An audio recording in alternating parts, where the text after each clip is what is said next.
மற்ற உணவுப் பொருட்களையோ நம்ம வந்து தொடர்ச்சியாக உட்கொள்ளும் பொழுது அது வந்து நமது உடலுக்கு மிகவும் தீங்கு விளைவிக்கக்கூடியதாக அமையும்.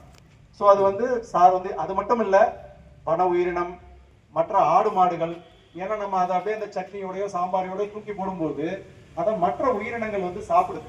இப்போ டவுன்லலாம் பார்த்தீங்கன்னா இதை மாதிரி இறந்த மாடுகளை வந்து போஸ்ட்மார்ட்டம் பண்ணும்போது அதில் வந்து அதோட வயிற்றுல வந்து 10 கிலோ 15 கிலோ இது போல வந்து பிளாஸ்டிக் பொருட்கள் வந்து அடைத்து அது வந்து இறந்து போனது அப்படின்னு சொல்றாங்க.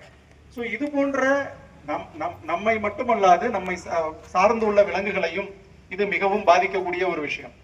ஸோ அதனால அதை வந்து நம்ம வந்து எவ்வளவு மேக்சிமம் அவாய்ட் பண்ண முடியுமோ, இது ஏற்கனவே வந்து கவர்மெண்ட் வந்து பேன் பண்ணியாச்சு.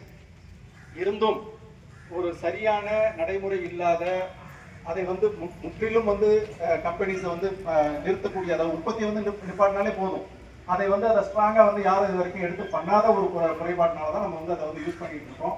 ஸோ அந்த யூஸை வந்து நம்ம வந்து தவிர்க்கலாம். அது மட்டும் இல்லாமல் மின்சார பயன்பாடு, அனாவசியமாக எரியக்கூடிய மின் சாதனங்களை நம்ம வந்து சுவிட்ச் ஆஃப் பண்ணுறது ரொம்ப ரொம்ப முக்கியம்.